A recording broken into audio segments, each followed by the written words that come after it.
शुक्रिया। और सबसे बड़ी बात, जो अभी बड़े दावे किए जा रहे थे, अरे परिणामों की पूर्व संध्या पर कर्नाटक के मुख्यमंत्री कहते हैं कि राजस्थान में 50-50 का मामला है, तो ये तो इनका विश्वास दिखाई दे रहा है मुख्यमंत्री के द्वारा।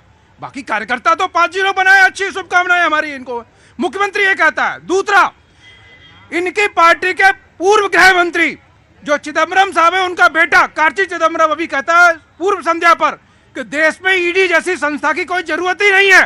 तो मुद्दों को लेकर कितनी गंभीरता है, देश में जो है शासन व्यवस्था को लेकर कितनी गंभीरता है, भ्रष्टाचार को लेकर कितनी गंभीरता है, स्पष्ट जो दिखाई। इसका नहीं, मैं अगर आपकी बात को बड़ा कर दूं, इसका मतलब क्या है कि संस्था नहीं होनी चाहिए। इसका मतलब क्या है कि संस्था नहीं होनी चाहिए। आप संस्था को खत्म करना चाहते हैं। संस्था के खुलेआम दुरुपयोग की कहानी है ये। ऐसे स्थिति में यह बयान दिया गया है, संस्था का सदुपयोग होगा तो कौन ये बयान देगा। और सबसे महत्वपूर्ण चीज भारतीय जनता पार्टी से जो मैं पूछना चाहूंगा तेलंगाना के संदर्भ में कि 2019 का लोकसभा चुनाव में आपको 20% वोट शेयर मिले तो 4 लोकसभा की सीटें मिली थी। आप तो वह विपक्ष का भूमिका भी नहीं निर्वहन कर पा रहे हैं, ना आप 3 में है ना 13 में है। पूरा का पूरा जो टक्कर है करे ना तो आप 3 में हैं और ना आप 13 में हैं। अब मजा आएगा डिबेट में, 3 का भी मजा आएगा और 13 का भी मजा आएगा। आ रहा औरंगजेब आ रहा जी। मैं राजस्थान से हूं सर, और दिल्ली में बैठे ये लोग है ना, ये डिसाइड नहीं करेंगे कि राजस्थान में किसकी सरकार है। बिल्कुल सही बात, मैं मान लिया। राजस्थान में बीजेपी की सरकार आ रही है, कल देख लेना आप। और मैं राजस्थान जयपुर से हूँ और हमने वोट किया है उनको। राजस्थान, मैं जयपुर से हूँ। जयपुर से हो, क्या काम करते हैं साहब आप? मैं जॉब करता हूँ। जॉब करते हैं, क्या नाम है आपका? प्रताप सिंह तंवर नाम है। प्रताप सिंह तंवर साहब, गुमशुदा की तलाश, नाम मनोज शाह, पिता का नाम तपन शाह, कन्हैया लाल नसीब, स्टील वर्क, हरियाणा से गात। मैं बातचीत का सिलसिला करूंगा, वेरी क्विक। हमारे 0-0 की बात कर रहे थे आप, कल 0-0 के लगे रहिएगा, आपके नंबर पर 0-0 जाने वाला है। और पहली बात आपने कहा, इन्होंने कहा ज्योतिरादित्य सिंधिया जी की, आपसे मैं पूछना चाहता हूं, अभी आचार्य प्रमोद कृष्णम जी ने जो खुल के बयान दिया है आपके पार्टी के नेता ने, क्या वो राजस्थान की जनता ने नहीं सुना है? क्या वो मध्य प्रदेश की जनता ने नहीं सुना है कि कांग्रेस पार्टी में कुछ ऐसे लोग हैं जो हिंदू विरोधी लोग हैं? कांग्रेस पार्टी में कुछ ऐसे नेता हैं जो राम का विरोध करते हैं। तो जो राम का विरोध करता हो और इस देश का नहीं नेता हो सकता, ये कांग्रेस पार्टी की नीति है। कांग्रेस राम विरोधी है, इसलिए हिंदुस्तान का एक भी हिंदुस्तानी इनके साथ नहीं खड़ा होगा। ये मुद्दा जितना बचाओ, मैं आ गया तुम्ही से पूछूंगा, ये मुद्दा जितना बचाओ कि राम, भाई राम के बारे में तो मैंने कई बार बोला, लेकिन हिंदू मुसलमान तक डिबेट जो चली जाती है उसको बड़ा मुश्किल से मैं खींच के लाता हूं, बड़ी मुश्किल से खींच के लाता हूं पटरी पे, लेकिन होता क्या कि वहीं पहुंच जाती है, फिर वहीं पहुंच जाती है। सर बनारस में भी करिए आप। मैं बनारस में तो करेंगे, बनारस में आ रहे हैं, 24 में आ रहा हूं, 24 में, अरे भाई आ रहा हूं मैं। नहीं, कोई समस्या नहीं। मैं ये बता दूं, देश के अंदर सबसे बड़ा मुस्लिम जो आबादी वाला देश इंडोनेशिया है, और सारे लोग जो है ये तथ्य को व्यू करके देख ले, जो राम को आराध्य मानते हैं, और यहाँ कुछ लोग राम के नाम पर बात करने में कष्ट बताते हैं समस्या इसमें। अरे भैया, माननीय सुप्रीम कोर्ट के आदेश पे बन रहा है, पूरा देश स्वागत कर रहा है। इसमें भारतीय जनता पार्टी कहां से श्रेय ले रही है? उनका कौन सा प्रयास है इसमें? इसका जवाब मैं देता हूं। वो जज जो 70 साल से कहते थे रामनवमी की छुट्टी तो लेते थे जज साहब, लेकिन राम का वजूद पूछते थे, राम के अस्तित्व पर सवाल। एक मिनट मैं पूछ रहा हूं,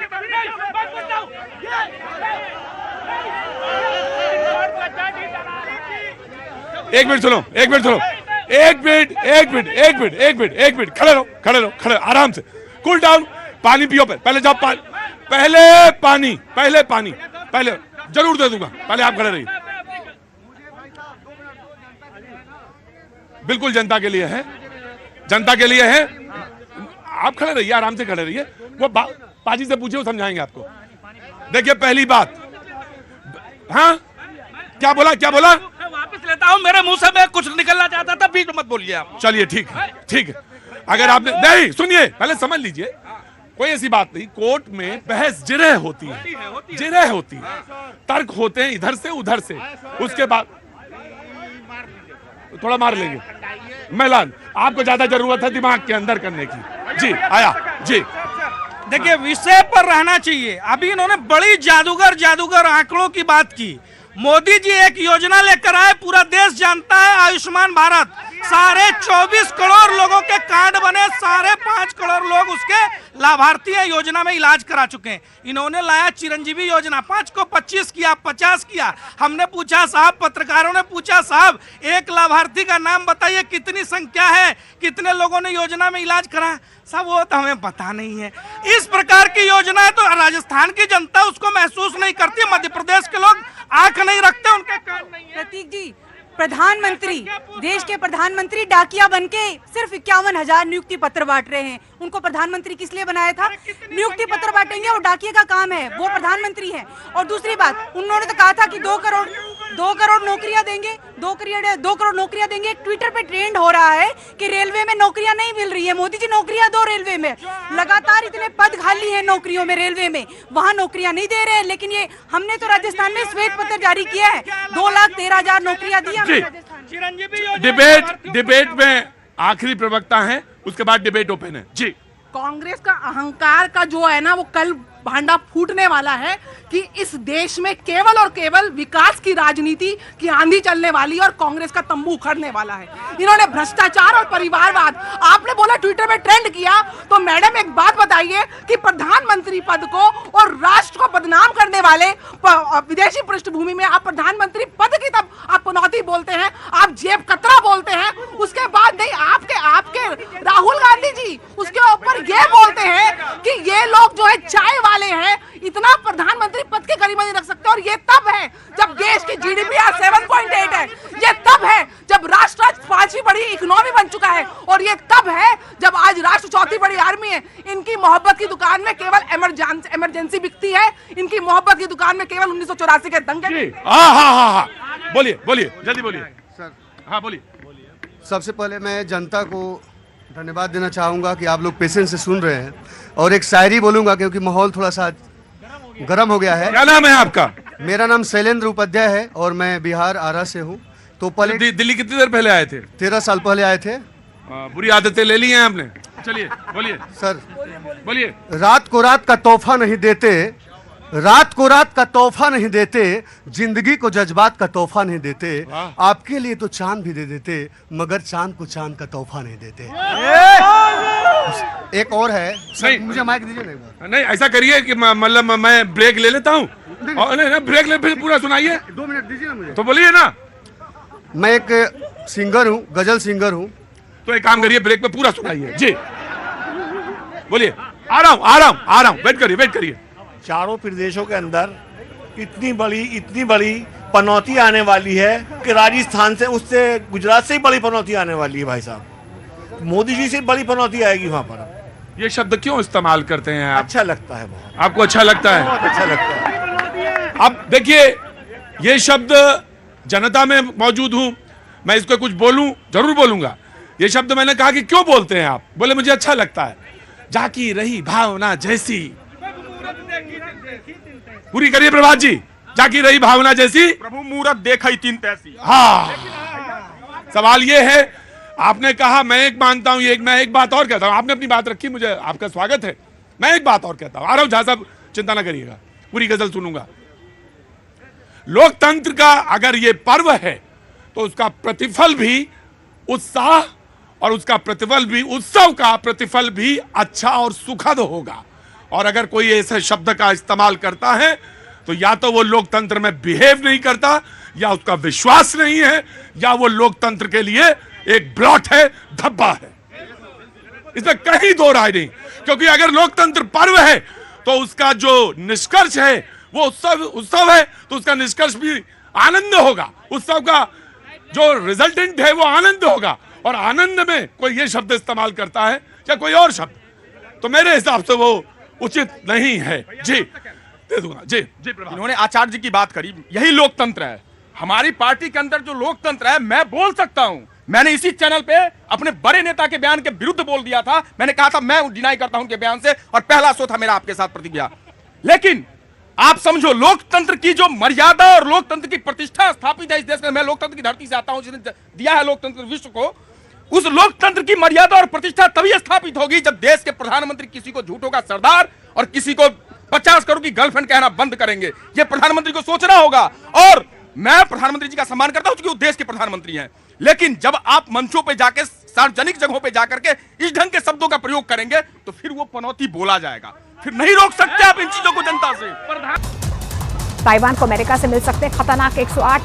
प्रधानमंत्री को आप चौकीदार चोर है का नारा देंगे? क्या ये लोकतंत्र की मर्यादा है? क्या ये लोकतंत्र की मर्यादा है कि एक प्रधानमंत्री को आप नीच जैसा शब्द कहेंगे? क्या यह मर्यादा है? अरे ऐसे ऐसे शब्द आप लोगों ने बोला है कि आज तक भारतीय जनता पार्टी के किसी भी नेता ने, किसी भी पार्टी का प्रधानमंत्री हो, ऐसा शब्द कभी इस्तेमाल नहीं किया है। देश के प्रधानमंत्री थे मनमोहन सिंह, उनके बारे में बोला था रेनकोट पहन के नहाते हैं। ये भाषा होती है। मनमोहन सिंह जी को पाकिस्तान के प्रधानमंत्री ने देहाती औरत कहा था, तो मेरे देश का मुख्यमंत्री वहाँ गुजरात का, उन्होंने पाकिस्तान को जवाब दिया था। ये लोकतंत्र की मर्यादा रखते हैं। अरे बिरयानी खाने मैं बताता हूँ, मुझसे कहते हैं कि आप ये क्यों करते हैं? हाँ जी, आपके एनर्जी लेवल तो एकदम कमाल। नहीं, वो एनर्जी लेवल का खेल नहीं है। इनको अगर शांत ना करें तो लोकतंत्र का उत्सव एक यही हो जाए। अभी गुमशुदा की तलाश, मनोज शाह, पिता का नाम तपन शाह, ये बात बार बार दिखाते रहिएगा। किसी के परिवार में कोई खोया है, वो घर लौटा है, कोई बच्चा खड़ा। क्या उम्र है बेटा? सर मेरा उम्र 20 साल है। ये एक बात यकीन रखना, तुम्हारे जैसे लोगों के लिए ही मैं शो करता हूँ। एक मिनट प्लीज, तुम्हारे जैसे लोगों के लिए ही मैं शो करता हूँ। और तुम्हारे पिता तुम्हारे घर लौटे, पहुंचे, कहीं अगर हैं इनके बारे में कोई सूचना है तो जरूर। और अगर आप जी हाँ सर, ये लोकतंत्र की बात, ये सभी नेता जो है, वैसे तुम्हें तो मैं सैल्यूट करता हूँ। तुम्हारे कौन खोए हैं? ये मेरे भैया हैं। तुम्हें मैं सैल्यूट करता हूँ। जिसका एक बड़ा भाई खोया हो, उसके बाद वो लोकतंत्र की बात करे, प्लीज उसके लिए क्लैप करिए। ये है ताकत। कहाँ गए पनौती वाले? नहीं गए हैं, गए, चले गए पनौती वाले। ये है ताकत।